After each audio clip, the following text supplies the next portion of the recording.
La mejor conversación y las ideas más relevantes. Esto es el panelazo de www.copano.news. En La Clave 92.9.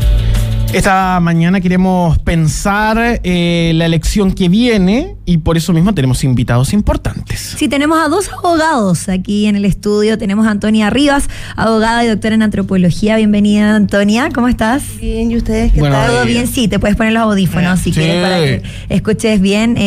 Vienes a representar a la opción del en contra respecto a esta votación. Con el sí, pin. tiene Muy comprometida. su pin, muy comprometida con el en contra. Y también tenemos nuevamente aquí a Eduardo Cretón, también abogado de la Católica y fuiste convencional constituyente. ¿Cómo estás, Eduardo? Muy bien, muchas gracias por la invitación y aprovecho al tiro de recoger el guante a raíz de esto que hablan de los escándalos de corrupción, que no solamente ha ocurrido en el gobierno con el caso Convenio, sino que también ha ocurrido al interior de otros partidos, en particular el mío, la UDI. Sí. El caso del alcalde Algarrobo no lo puedo dejar pasar, el caso Katy Barriga. Y acá yo voy a ser muy enfático. Yo soy encargado del departamento electoral del partido y voy a ser súper enfático en que caiga quien caiga. O sea, todo el peso de la ley. Tú no puedes tener un estándar moral distinto para juzgar unos casos versus otros. Lo único que tú puedes hacer cuando ocurran estos casos, tomar todas las medidas que corresponden. Y en el caso del alcalde Algarrobo ya ha sido suspendido por el Tribunal Supremo del partido y por lo tanto vamos a esperar a qué es lo que dice la justicia, porque ningún escándalo de corrupción más, porque por favor los chilenos necesitan... Que sigan atentos ahí desde la UDI. Oye, también, a ver, primero... Quiero quiero partir de un escenario para los dos. ¿Qué pasa si gana la opción contraria? Es como, ¿tú qué piensas, Eduardo Cretón, representando el a favor? ¿Qué sucede si gana el en contra? A ver, yo estoy contento de estar con Antonio hoy día porque nos conocimos en un contexto bastante distinto. Nos conocimos en el proceso constitucional pasado, del cual yo fui parte. Y ahí a mí me tocó conocer a Antonia defendiendo un modelo bastante distinto, la plurinacionalidad, ¿cierto? Los sistemas de justicia distintos, un modelo donde el Estado se hacía cargo de los derechos sociales. Y yo me alegro que ahora ver a Antonia y ver la opción de la favor defendiendo la Constitución vigente, porque recordemos que este plebiscito es entre la Constitución vigente y la propuesta. Y hoy día el en contra defiende la Constitución vigente y por lo tanto hoy día sí creen en el Estado subsidiario, sí creen en la autonomía de los cuerpos intermedios, sí creen en lo que ellos durante mucho tiempo llamaron las bases del neoliberalismo. Y si es que eso no es verdad, si es que no es verdad que creen en el Estado subsidiario, que creen en esas bases que tanto demonizaron durante mucho tiempo, entonces sería falso que de ganar el en contra se cierra el proceso, porque lo que van a hacer va a ser buscar modificar precisamente esas bases que criticaron durante pero ¿te puedo hacer una pregunta? Perdón, pero no, es que quiero hacer una pregunta sobre lo que acabas de decir. Entonces tú lo que crees es que si gana, en síntesis, si gana el en contra, no se cierra el proceso, ese es tu argumento uno, y el otro igual es medio trampa.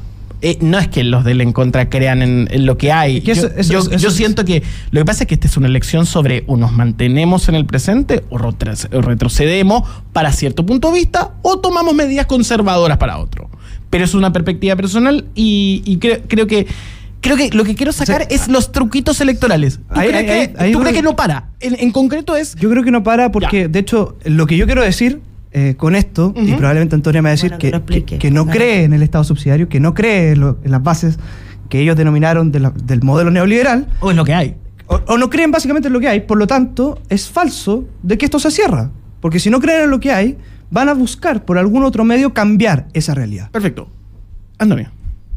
¿Cómo está? La respuesta, bienvenida, Antonia. Tu respuesta. Varias cosas. Primero es que me alegro, ¿verdad? O sea, siempre me sacan la convención y es interesante porque recordamos de que el plebiscito, la convención fue rechazada, ¿verdad? El plebiscito el 17 de diciembre, para que lo sepa la gente, es sobre el texto que escribió Republicano de Chile, vamos, no sobre lo otro. Pero siempre hay como una confusión, ¿no? Que me lo sacan y me lo sacan. Segundo lugar, no es que estemos enamorados de la Constitución vigente, ¿verdad? El problema es que lo que nos proponen es tan malo y es un retroceso tan grande que, como dice el dicho, más vale diablo por conocido, diablo por conocer. Hay un montón de formas de decirlo, pero la propuesta es una propuesta tan regresiva en materia de derecho, tan conservadora en lo moral, tan llena de titulares falsos y sobre todo porque incluso eso lo paso. Pero con tantos problemas técnicos y con tan llena de titulares vacíos en esto, y lo digo porque estuve en los dos procesos, a diferencia de verdad presente, es una propuesta regresiva, con problemas técnicos, que tiene muchos problemas y que va a generar incertidumbre y inestabilidad. Y me vas a preguntar qué pasa con el en contra, ¿verdad? ¿Qué pasa si... No, te voy a preguntar qué pasa para tu punto de vista, porque lo que dice Eduardo es que si ganan el en contra no paran. Sí. La pregunta para ti es la misma. Bueno, yo creo dos cosas. Uno, que si gana el en contra esto se cierra, ¿verdad? Y esto se cierra y eso... O sea, nos quedamos con el Estado subsidiario. Pero. Eso es. O sea, es que tenemos, con las bases del modelo neoliberal. Tenemos la opción de un Estado subsidiario reformado como lo tenemos hoy, o tenemos la opción de un Estado subsidiado, reforzado, que incluso José Piñera dice que es win-win. Pero ¿puedo responder la pregunta? Yes. Y en segundo lugar, si gana a favor, lo que gana es la incertidumbre. A mí me llamaba mucho la atención que todo lo que, o sea, durante todo el proceso constitucional lo que se buscaba era que los tribunales, por ejemplo, se metieran menos en la política pública. Incluso se atrevieron a poner una acusación constitucional para jueces que hicieran política pública, que por suerte después fue rechazada porque era insólito, ¿verdad? Y eso, esta propuesta, tiene tantas ambigüedades que no lo decimos nosotros, ¿verdad? Lo dice el profesor de Adolfo Ibáñez, que nadie diría que es una universidad pro izquierda, lo dicen profesores de la Universidad Católica, lo dicen en ambiental, en penal, en administrativo, en todos los temas lo que dicen es que esto arde ambigüedad y incertidumbres legales. ¿Y qué va a pasar? ¿Dónde vamos a definir las políticas públicas? ¿Dónde vamos a ver los temas de seguridad? Todos los temas van a terminar resolviéndose en tribunales. Por eso yo siempre digo que los únicos que deberían estar exultantes y felices con esta propuesta son los abogados litigantes. ¿Y los derechos de las mujeres? Bueno, conversémoslo. Yo creo que ahí tenemos un gran retroceso que se vende de letra de mujer. Pero estoy entonces entendiendo que los dos creen que no paran en ninguno de los dos casos. Ahora, no, yo creo que si ganan a favor paramos. No es lo que indica Antonia, porque parece ser de que de partida hay que implementarlo, por tanto no se puede. Sí. Pero hay un punto que me parece interesante, que es que la declaración de la en contra es que es mala, tal como a la otra vez decían, es un mamarracho. Claro, ahora es mala. Es mala y no tiene arreglo. Entonces, yo quiero permitirme escuchar a Eduardo, ¿por qué no es mala? Sí. A ver, primero, varias cosas. Lo primero es que esta no es una constitución que haya escrito republicanos y Chile Vamos solamente. Tú fuiste parte de un comité de expertos que fue transversal y que de hecho el 60% más o menos de la propuesta es lo que viene del comité de expertos. Cuando te dicen es como, a ti te tiene que gustar esta comida. No, a mí no me gusta, te tiene que gustar. No, yo no he dicho eso, Antonio. De hecho, yo diferí bastante cuando a mí me tocó estar en la convención de las cosas que ustedes proponían en ese minuto, y cuando me decían, oye, tú eres parte, no. Yo no era parte porque me rechazaron todo. Y a mí también me rechazaron todo. Es que ahí está la diferencia. Porque el 60%, fíjate que hay más del 56% de las normas que fueron por unanimidad. Unanimidad, ojo con eso. ¿Sabes cuántas normas? No es lo mismo. O sea, cuantitativamente, Antonio, los números te dicen que es distinto. Entonces, no. Si tú miras los números. Vas a decirme a mí que yo tengo que convencerme de que esta es una constitución que me tiene que gustar porque hay normas que han aprobado en el Consejo. No estoy diciendo eso. Entiendo que dice Eduardo, estoy diciendo es que no es solo escrita por republicanos. Exactamente, o sea, es muy distinto. La votación final, pero una mayoría. Pero está bien, hay una mayoría que por supuesto a la izquierda no le gusta, que es la mayoría que tuvo el Partido Republicano, pero es falso decir que esta es una constitución escrita solamente por la derecha. ¿Por qué es falso? Porque los números te dicen que es falso.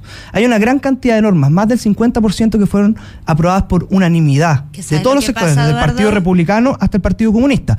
Eso en el proceso anterior no pasó. A mí me tienen que haber aprobado un 2% de las normas del proceso anterior. Acá estamos hablando de un 51, un 50%. Sí, entonces, desde el punto de vista de los números. Un poco ética, porque no tenía un proceso. Yo no soy del Consejo, yo era de la comisión experta. Sí. Yo no votaba en el Consejo, entonces partamos bien las cosas. Segundo, es distinto partir un proceso con un reglamento hecho como parte de este proceso, con un texto que parte de un Consejo de Expertos, que ahí sí. Y con 12 bordes, que también fueron acordados por todos los partidos. Por eso digo distinto, pero ahí cuando uno escribe un texto de consenso, un texto luminoso, que nunca había pasado en la historia de Chile, que es la comisión experta del Partido Republicano al Partido Comunista, un texto de acuerdo y consenso que el día que llega al Consejo Constitucional empieza a desaparecer.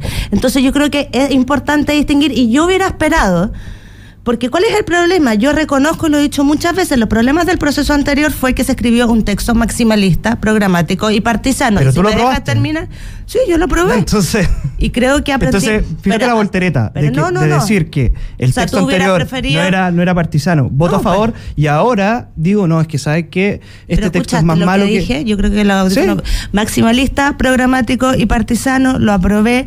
He dicho muchas veces y he hecho una autocrítica muy fuerte respecto de eso, y lo que uno esperaría en este segundo proceso es que aquellas personas que dijeron esto, ¿verdad? Que dijeron que este texto era maximalista programático, ahora también hagan, porque el proceso fue muy parecido y las normas las escribió un sector. Piensa que nos llegaban a las 3 de la mañana para votarlas a las 6. Te puedo hacer una pregunta, Antonio, que claro. Siempre he tenido la curiosidad de saberlo.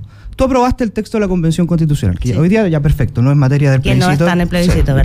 Lo dejamos claro, no es parte del plebiscito, sí. Pero tú dices que esta propuesta es mala. Sí. Yo te quiero preguntar, ¿cuál propuesta era peor? ¿La que tú aprobaste o la que está saliendo hoy día del Consejo? Yo creo que esa no es la pregunta. O sea, esa es la pregunta que yo me hago, porque en el fondo es algo que ustedes no han logrado responder. La Convención era más cercano a mi sector, tenía graves errores técnicos, fuiste testigo ahí, que yo no fui una persona, fui insólito, porque en el proceso, en la Convención yo era tratada como de derecha, ¿verdad? Incluso me decían que yo era derecha y en este proceso me tratan de ultraizquierda, para que veamos como los contextos, un poco del contexto. Y lo deformada que estaban las dos conversaciones. Por eso te digo, o sea, yo que estuve en las dos, en una me decían, no, tú estás con la derecha, quieres acordar con la derecha, y ahora me decían, y me la trataron de ultraizquierda. Por eso yo hago la pregunta. ¿Cuál proceso crees tú que fue mejor? ¿El anterior o son igualmente malos? Porque para mí no es comparable decir que yo concuerdo contigo, este no es un texto 100% consenso, porque nunca era un texto 100% consenso. Que no es 100, es bastante menos de 100. Pero hay al menos un 52% de las normas que fueron aprobadas por unanimidad. Porque hay un proyecto de la comisión experta que era mejora. Porque es un proceso distinto. Entonces, este proceso tuve 2 bases que fueron acordadas por todos los partidos. Después tuve la comisión experta, donde hubo un gran consenso. Y después vino el Consejo Constitucional, donde había una mayoría que la ciudadanía democráticamente eligió republicano. Entonces, con todo eso a la vista, entonces, ¿tú consideras que eso también se podría haber definido desde ese punto de vista? Tú con todo ese panorama a la vista, ¿tú consideras que eso es igual de malo que lo que tuvimos con la Convención o avanzamos algo? No, a mí me llama la atención que teniendo, como tú decías, todos esos avances, ¿verdad? Todas esas mejoras, un reglamento hecho, un proceso más ordenado, menos consejeros no hayan entendido que si uno escribe una constitución por un solo sector, a Chile no le va a gustar y no le hace sentido. Y eso es lo que a mí me duele. Me duele que en 2 procesos seguidos no haber sido capaces eso te estoy diciendo, de haber escrito un texto con los errores y errores son distintos, pero son replicables, porque no fuimos capaces las 2 veces de decirle a Chile, esto es un texto que nos une y no un texto que nos divide. Entonces, las 2 veces. Quiero hacer un punto. Quiero hacer un punto. Está claro de que parece ser que las 2 veces el país fracasó. A ver, porque por un lado las sensaciones se replican de lado y lado. Esto es un fracaso muy propio de una sociedad inmadura, incapaz de ponerse de acuerdo con cierto objetivo y mucha mezquindad de lado y lado. Porque, por un lado, el primer proceso, mucha torpeza de la izquierda, entregadísima porque no saben comunicar un carajo. Y ahora por la ultraderecha y la derecha, pasados de rosca como siempre, pensando que el contexto electoral es un día a uno y va a mantenerse para siempre. Cuestión que después les cobra. Saliendo de todo esto, quiero preguntar... Y aquí la gente está planteando, y que dice sobre Eduardo, te preguntan, pero ¿cómo puede? ¿Qué es lo que tú defiendes del texto? Ya. ¿Por qué es bueno? Entremos en esa materia. Dale, como, ya, ok. Mira. Me olvido del en contra incluso. Porque en el contra estoy claro que lo que quiere es mantener lo que hay porque el diablo conoce. Sí. Ya, pues, el diablo por conocer es... Claro, danos el pitch. Lo que quiere el en contra es mantener el Estado subsidiario, cosa que está en la Constitución del 80 y las bases del modelo neoliberal. Eso es lo que está en la propuesta en la Constitución vigente. Lo que hace el a favor es mantener, si bien el principio de subsidiariedad, incorporar cosas como el Estado social y democrático de derechos, que fue una de las 12 bases acordadas transversalmente por todos los países. Eso es lo que, por ejemplo, aparece Pancho Malo y amigos y la ultraderecha y dice la ONU 2030 que no le gusta. Eso no, claro, la conspiración. Sí. Ese es el botón que presionan también para irse por el contra, ¿ya? Entonces acá se propone un Estado social y democrático de derecho compatible con la subsidiariedad. Pero además yo creo que hay varios avances. Primero, en materia de seguridad, creo que se avanza bastante. Segundo, en derechos de la mujer. Pero espera, hay perdón, se me fue. Es un Estado social y democrático de derecho, pero compatible con la subsidiariedad. Sí. Y eso eso no sé si es un Estado democrático. Sí, por supuesto. Hay países como Alemania que lo hacen plenamente compatible. Ya, ¿por ejemplo? Quiero aprender. Alemania lo hace plenamente compatible, la subsidiariedad con el Estado social. Por ejemplo, Alemania dice, y eso es interesante, Alemania dice que el Estado social y democrático de derecho es un Estado donde se puede lograr la justicia en las cosas, o algo así. El alemán es un idioma bien difícil, ¿verdad? Pero después dice además que la legislación deberá determinar, lo dicen cada uno de los derechos, cómo se hace esto. Esta propuesta lo que hace es establecer al detalle las políticas públicas en materia de seguridad social, o sea, pensiones, salud, educación. Entonces, no es cierto, los estados sociales en general se desarrollan, porque la gracia de esto, y eso es lo importante, ¿verdad? Nosotros hablamos de una constitución habilitante, que ahora suena medio manío, ¿verdad? Pero la idea de esto es que sea quien sea que llegue al gobierno, pueda llevar adelante su programa de gobierno. Y a la pregunta que me hace una y otra vez Eduardo, eso ahora, mediante la reforma, mediante un montón de cosas, es más o menos posible con la Constitución vigente. Ahí es donde está el punto. Esta Constitución, con esta propuesta, eso ya no es posible. Y tanto así que han dicho muchas personas que incluso las reformas de pensiones del presidente Piñera serían inconstitucionales. Podemos discutir de seguridad, porque las interpretaciones al respecto, y hay que hablar de educación. A mí el artículo de educación me da escalofrío. ¿No te gusta el derecho preferente a los padres? Salud, educación, ¿No te gusta el derecho preferente a los padres poder elegir la educación? Me gusta el derecho preferente. La libertad de educación tampoco. Sí, pero la libertad de educación me gusta cuando la libertad de educación es para todos, ¿verdad? Pero cuando si tenemos igual a mí me da miedo que haya homeschooling y terminemos con los cultos dice también, y sectas. Ojo con eso. Ojo con... O sea, a mí me o sea, objeción de conciencia. A mí me da susto. Esa me da susto. Pero ojo, que entendamos bien también la objeción de conciencia institucional, porque la objeción de conciencia institucional no impide, por ejemplo, que si el día de mañana llega alguien a un hospital no haya algún facultativo que pueda realizar ese aborto. O sea, también seamos serios con... Entonces hay que tener... O sea, lo que abriría sería que la posibilidad de que los hospitales, por ejemplo, el de la Católica, tuvieran la obligación de tener... No necesariamente. Entonces no es... Pero los hospitales públicos, por supuesto que sí.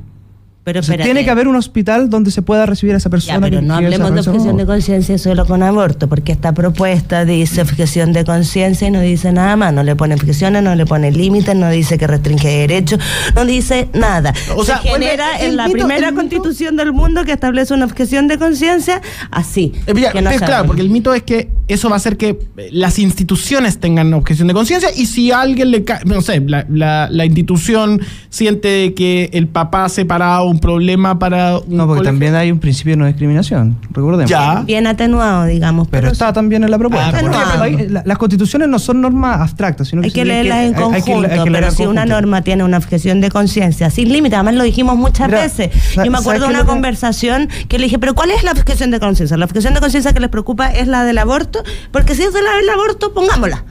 Escribámosla, expresa. Si es de otra cosa, bueno, empecemos a conversar de qué se trata. Yo quiero que, Eduardo, porque he tratado de buscar por qué, y tenemos pocos minutos, ¿por qué hay que votar a favor como, sinceramente, sin objeción? Y yo te agrego algo, Eduardo, dentro de las posibilidades que tenemos para informarnos todos los días está la franja. Ustedes han tocado diferentes temas aquí, pero la franja a favor particularmente habla en un 90% de inseguridad.